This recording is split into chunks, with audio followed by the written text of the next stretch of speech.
chess isn't as complicated as people think. Everything that you need to get started is in this video, and at the end I'll show you some stuff that'll help grow your skills as a chess player. Let's get started. A chessboard has 64 squares, 32 black and 32 white. They are divided into files, which are vertical and identified by letters, and ranks, which are horizontal and identified by numbers. Black is always on the 7th and 8th ranks, while white is on the 1st and the 2nd. A square's name is determined by the letter and number it lines up to, kind of like Battleship. You just sunk my ship. These are called diagonals. They're called that because they're diagonal. They're named after the starting square and ending square. For example, this one would be the B1, H7 diagonal. Now on to the pieces. These are pawns. They are your foot soldiers. Pawns can move one square at a time. Unless it's the first time the pawns are moving. Then you can choose between going ahead 2 squares or just the 1. Pawns can't capture pieces by moving forward. Instead, pawns attack diagonally. Here it's white's turn, and white has the choice of either capturing the knight or the pawn. Good choice, and you'll see why later. If pawns can only move forward even when they're attacking, what do they do when they reach the end of the board? In that scenario, the pawn can either become a rook, knight, bishop, or in most cases, a queen. Wrong queen. This is called pawn promotion. These are bishops, and they can move many squares at a time on diagonal lines. One bishop controls the white diagonal, while the other mans the black. Since they can move and capture pieces from a long range and are much more capable than the pawn, they are worth 3 points, as opposed to the pawn being worth 1. Next are knights.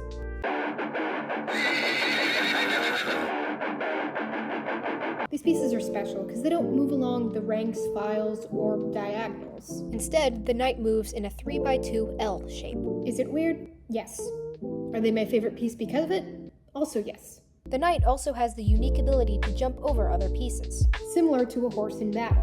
The knight can't move as far as the bishop, but with its jumping ability, it ranks the same as the bishop with 3 points in value. These are rooks, and can move along ranks and files at any distance.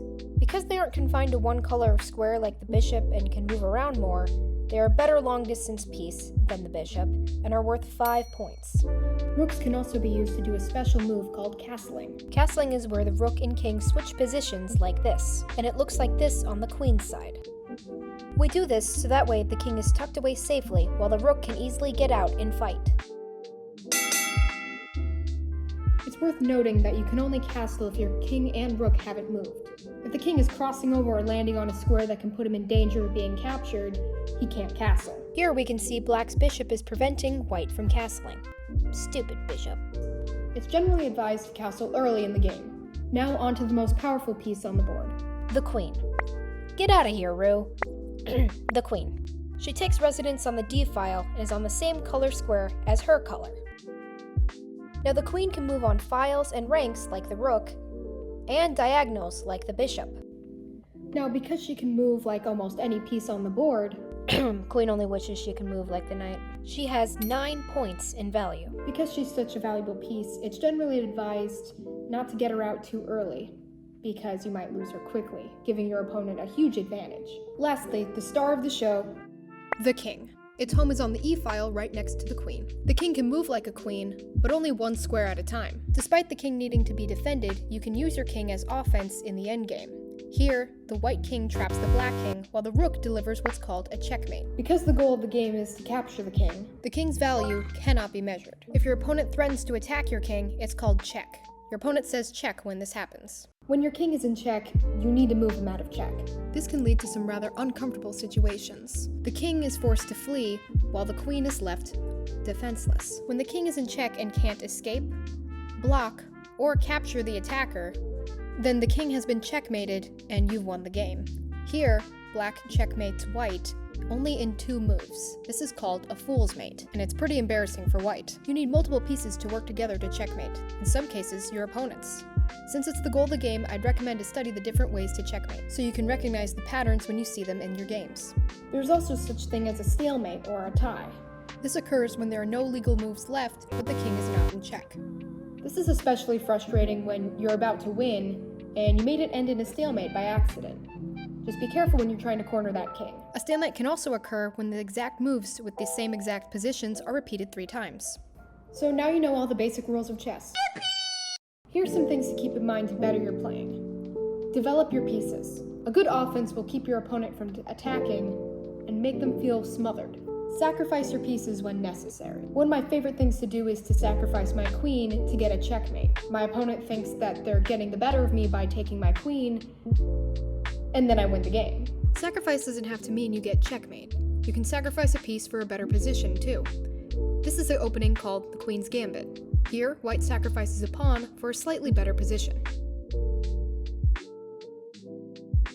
You can also sacrifice a lesser piece to capture your opponent's more valuable piece. Here, black was so excited to get a free bishop that they didn't see my knight there. I won't be missing that bishop, but they'll certainly be missing that queen. Number 3 is to analyze your games. It's the quickest and most fun way to better yourself in chess. Play against a friend and walk each other through the moves that you do in the games. And in the end, you can talk about the blunders you made and ways to avoid them. Now, if you're like me and all your friends think you're a dork for playing chess and refuse to play with you, they ask you how you are, you just have to say that you're fine when you're not really fine. Then you can get your games analyzed on chess.com or lichess.org. Another thing you can do to strengthen your chess skills that kind of ties into my third point is to recreate games of professional chess players and analyze those. It's a great way to learn different strategies and different playing styles, as well as learning what's a good move and what's a blunder. Games are recorded like this in chess notation. Remember the square names from earlier?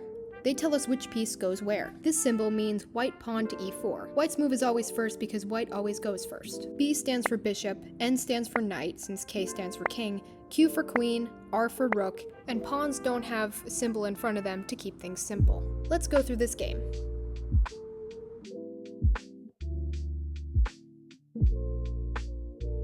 The symbol for the piece, the square it made a capture on, and an X in between them indicates a capture.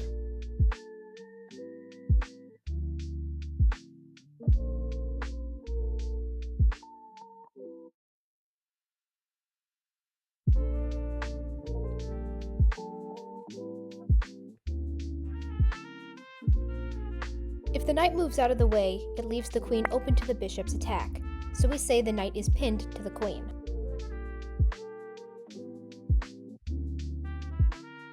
This plus sign at the end of the move indicates that the move put the king in check. Here it specifies that the knight on the B file goes to d7, because either one of the knights can occupy that square. The 3 zeros strung together signify the queen's side castle, while the king's side has 2.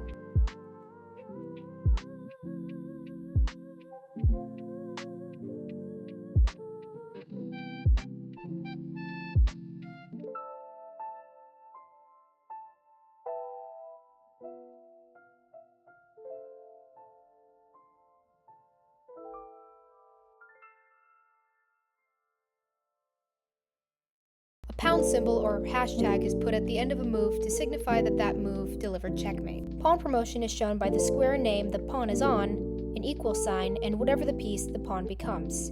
Example would be b8 equals q, or c8 equals n.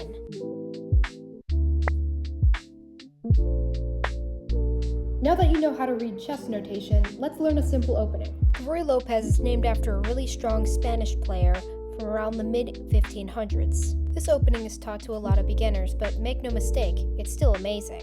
Top players like Magnus Carlsen still use it. It gives white a good foundation to build off of. As you can see, white is way more developed than black is. Now that you know all the main rules and the basic strategy, I encourage you to go out and learn more. This video just scratched the surface for all the chess stuff out there. I recommend modern chess openings. You don't have to memorize a bunch to be a good player, but knowing what goes into a good opening will really help you. Bobby Fischer teaches chess, teaches strategy in a very simple way, and I'd highly recommend it if you're more of a visual learner. It's also by one of the most legendary players ever. How to Beat Anyone in Chess by Ethan Moore is a book I'd also recommend. It talks about checkmate patterns, openings, strategies, different variants of chess. Yes, there are different variants of chess. Even the history of chess and famous players. A lot of what's in the book I covered in this video, but the book covers it in a lot more detail. Chess.com and lichess.org are apps/websites where you can play against other people virtually, do puzzles, which is another great way to improve, and learn openings and tactics. They are also free. Speaking of free, there's also a plethora of chess YouTubers that can give you tons of insightful knowledge for the price of $0. They're also great if you prefer to learn by watching videos, which I assume you like to do. Chess also has the biggest community out of any board game ever. I don't know about you, but I don't see too many Monopoly tournaments offering $100,000 as prize money, unless they use Monopoly money. Look up tournaments near you and register in one. As you get more advanced, you might want to consider registering with the US Chess Federation to get rated. An official rating is just a number that they use to measure how good of a player you are. The number is called ELO, not to be confused with Electric Light Orchestra, and you'll be matched up with players with similar ELO, so it's a fair game. Your ELO goes up as you improve, kind of like leveling up in a video game. There's a whole world of chess at your fingertips, and I implore you to go check it out. Thank you for watching.